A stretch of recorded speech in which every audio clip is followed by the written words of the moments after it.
آج ہم ایک ایسے موضوع پر بات کر رہے ہیں جو اسلامی تاریخ میں ہمیشہ سے بہت حساس اور تھوڑا مشکل سمجھا گیا ہے۔ جی، یہ پیغمبر اسلام پر جادو کے اثر کا معاملہ ہے۔ اور اس کا ذکر کہیں اور نہیں بلکہ حدیث کی سب سے مستند کتابوں صحیح البخاری اور صحیح مسلم میں ملتا ہے۔ بالکل، اور یہ ایک ایسا واقعہ ہے جو بظاہر بہت سے آپ کہہ سکتی ہے تضادات کو جنم دیتا ہے۔ صحیح۔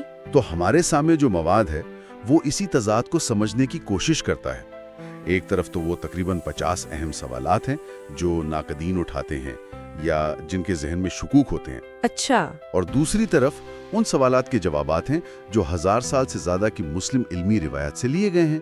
ان میں قاضی ایاز اور ابن حجر جیسے بڑے بڑے ناموں سے لے کر آج کے دور کے مفکرین جیسے یوسف القرضاوی وہ بھی شامل ہیں۔ اور آج یہاں ہمارا مقصد کسی ایک طرف کا موقف لینا نہیں ہے۔ نہیں، بلکہ اس پورے مکالمے کو، اس پوری بحث کو سمجھنا ہے۔ ہم یہ جاننے کی کوشش کریں گے کہ اسلامی علمی روایت نے ایک ایسے واقعے کو کیسے سمجھا جو بظاہر نبوت، خدائی حفاظت اور وحی کے قابل اعتماد ہونے جیسے بنیادی عقائد کو چیلنج کرتا نظر آتا ہے۔ یقیناً، اور یہ سمجھنا بہت ضروری ہے کہ یہ کوئی نیا مسئلہ نہیں ہے۔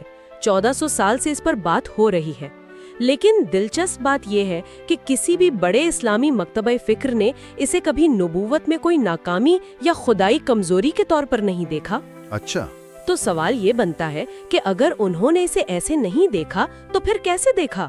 تو آئیے اسی سوال سے شروع کرتے ہیں، اس کی پرتیں کھولتے ہیں۔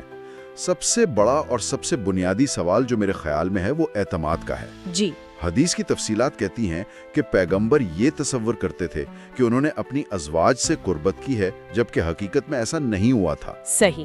یہاں سے سب سے پہلا اور سب سے آپ کہہ لیں خطرناک سوال اٹھتا ہے، اگر ان کا حقیقت کے بارے میں تصور اتنا متاثر ہو سکتا تھا تو اس بات کی کیا ضمانت ہے کہ ان پر نازل ہونے والی وحی بھی کوئی وہم یا فریب نظر نہیں تھی؟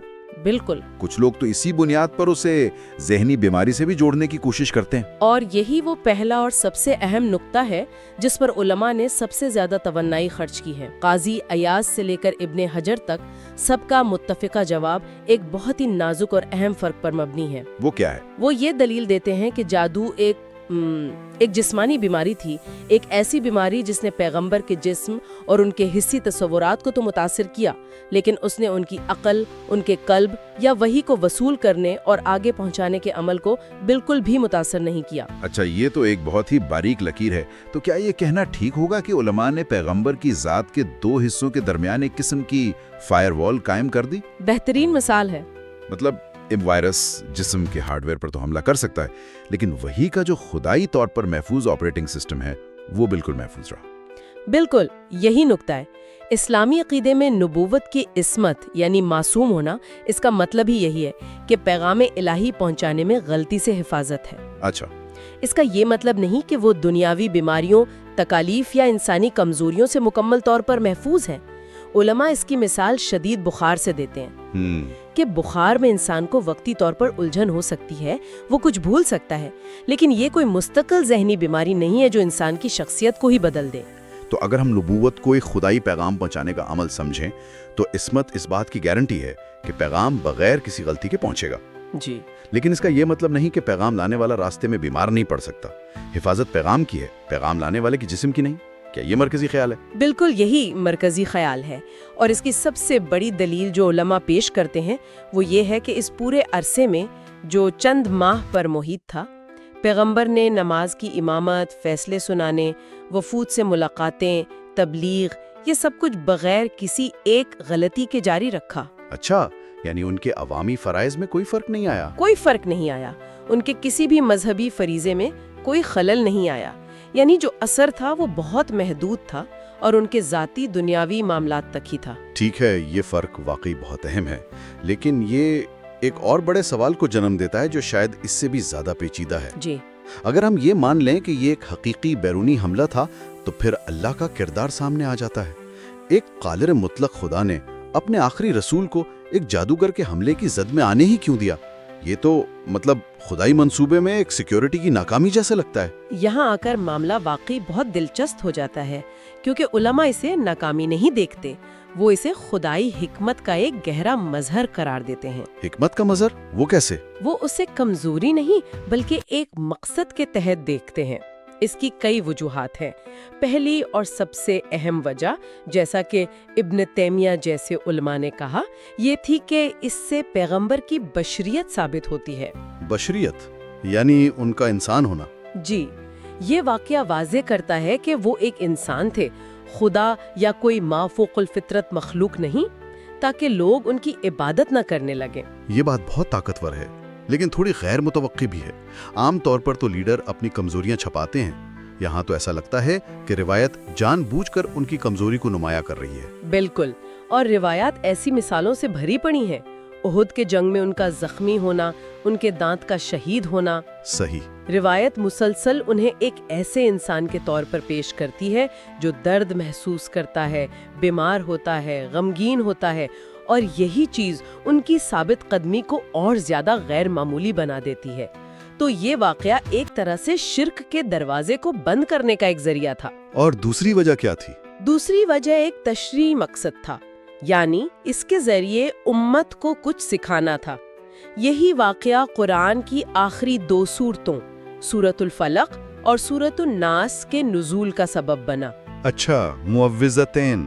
جی، ان سورتوں نے پوری امت کو جادو، حسد اور دوسرے تمام شرور سے بچنے کے لیے ایک روحانی علاج یعنی رقیہ سکھا دیا۔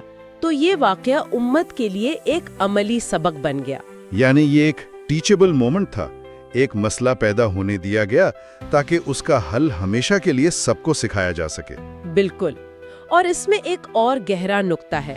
شفا اللہ کی طرف سے آئی، جو یہ ظاہر کرتا ہے کہ اگرچہ نقصان اللہ کی اجازت سے ہو سکتا ہے، جیسا کہ قرآن میں بھی ہے۔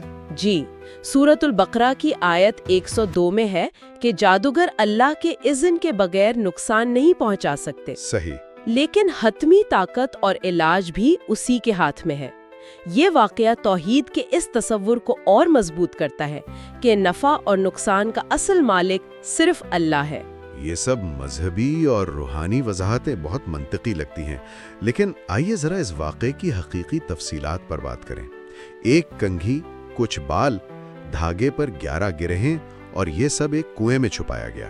جی، ایک جدید ذہن کے لیے یہ کسی تاریخی واقعے سے زیادہ ایک لوک کہانی جیسا لگتا ہے۔ اور یہیں سے یہ بڑا سوال اٹھتا ہے کہ امام بخاری اور امام مسلم جیسے انتہائی محتاط محدثین نے ایسی عجیب و غریب اور ممکنہ طور پر نقصان دہ کہانی کو اپنی کتابوں میں شامل ہی کیوں کیا؟ یہ سوال سیدھا حدیث کے علم کی دیانتداری پر آتا ہے۔ ابن حجر جیسے شارحین کے مطابق اس حدیث کا ان کتابوں میں ہونا دراصل اس علمی روایت کی کمزوری نہیں بلکہ اس کی سب سے بڑی طاقت اور دیانتداری کی علامت ہے۔ طاقت؟ وہ کیسے؟ امام بخاری جیسے محدثین کی پہلی ترجیح ایک صاف ستھری مثالی تصویر پیش کرنا نہیں تھی۔ ان کا کام تھا کہ جو بات ان تک قابل اعتماد ذرائع اور ایک مضبوط سند سے پہنچی ہے اسے ایمانداری سے آگے پہنچا دیں۔ میں آپ کی بات سمجھ رہا ہوں، ایمانداری کا پہلو اہم ہے، لیکن دوسری طرف کیا اس سے ایک طرح سے فیصلے کی غلطی نہیں کہا جا سکتا؟ ایک ایسی کہانی شامل کر کے جو پیغمبر کی ساکھ کو کمزور کرنے کے لیے اتنی آسانی سے استعمال کی جا سکتی ہے، کیا انہوں نے آنے والی نسلوں کے لیے ایک بڑا مسئلہ نہیں کھڑا کر دیا؟ یہ ایک بہت اہم نقطہ ہے۔ یقیناً یہ ایک رسک تھا، لیکن آپ یوں سمجھیں کہ اس کا متبادل کیا تھا؟ اگر وہ ایسی روایات کو چھپانا شروع کر دیتے جو مشکل یا متنازع نظر آتی تو ان کی پوری علمی ساکھ پر سوال اٹھ جاتا کہ وہ چیزیں چھپا رہے ہیں۔ بالکل، پھر کوئی بھی کہہ سکتا تھا کہ انہوں نے اپنی پسند کی روایات رکھی اور ناپسندیدہ روایات چھپا دیں۔ ان کا اصول تھا جو مستند ہے اسے نقل کرو اور اس کی تشریح کا کام علماء پر چھوڑ دو۔ یعنی ان کا کام تاریخ کو محفوظ کرنا تھا، مذہب کی وکالت کرنا نہیں۔ جی بالکل۔ اور ان لوک کہانی جیسی تفصیلات کا کیا؟ کنگھی، بال، گرہیں۔ علماء کا کہنا ہے کہ یہ تفصیلات اس دور میں کیے جانے والے جادو کے طریقوں کے عین مطابق ہیں۔ یہ کوئی انوکھی چیز نہیں تھی۔ خود قرآن میں گروہوں میں پھونکنے والیوں کا ذکر سورۃ الفلق میں موجود ہے۔ صحیح۔ یہ اس وقت کے ثقافتی پس منظر سے پوری طرح مطابقت رکھتا ہے، اور سب سے اہم بات یہ ہے کہ فرشتے کے بتانے پر وہ تمام چیزیں بالکل اسی جگہ سے ملی۔ اچھا، اس چیز نے واقعے کو ایک معروضی حقیقت دی جسے صرف وہم یا اندرونی نفسیاتی مسئلہ کہہ کر رد نہیں کیا جا سکتا تھا۔ اس نے ثابت کیا کہ یہ ایک بیرونی حملہ تھا۔ تو آئیے ان تمام باتوں کو سمیٹتے ہیں۔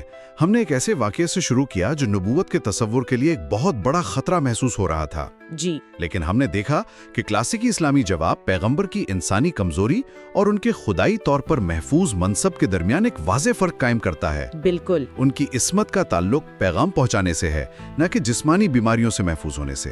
بالکل، اور اس واقعے کو ایمان کے بحران کے طور پر نہیں دیکھا جاتا، بلکہ ایک آزمائش اور ایک سبق کے طور پر پیش کیا جاتا ہے۔ یہ ایک بہت پیچیدہ بیانیہ ہے۔ ایک طرف یہ ایک ایسے نبی کو دکھاتا ہے جو انسانی کمزوری اور تکلیف کا شکار ہو سکتا ہے، جس سے وہ اپنے ماننے والوں کے لیے زیادہ قابل فہم اور قریب ہو جاتے ہیں۔ صحیح۔ اور دوسری طرف روایت اس کے علاج کو خدائی طاقت اور مدد کے ایک عظیم مظہر کے طور پر پیش کرتی ہے، جس سے ایمان مزید مضبوط ہوتا ہے۔ تو کمزوری اور اس کا علاج دونوں ہی ایمان کو تقویت دینے کا باعث بنتے ہیں۔ یہ پوری گفتگو ایک آخری سوچ کو جنم دیتی ہے جس پر غور کیا جا سکتا ہے۔ جو بات بظاہر سب سے بڑی کمزوری نظر آتی ہے، اسے اسلامی روایت نے سب سے بڑی طاقتوں میں سے ایک بنا کر پیش کیا ہے۔ وہ کیسے؟ سوال یہ پیدا ہوتا ہے کہ کیا کسی مذہبی پیشوا کی کمزوری کا بیان ان کے اختیار کو کم کرتا ہے، یا جیسا کہ علماء یہاں دلیل دیتے ہیں، یہ دراصل ان کے پیغام کو زیادہ قابل فہم اور ان کی ثابت قدمی کو زیادہ گہرا اور متاثر کن بنا دیتا ہے؟ انسانی اور خدائی صفات کے درمیان یہ کشمکش، یہ توازن واقعی مزید سوچ بچار کے قابل ہے۔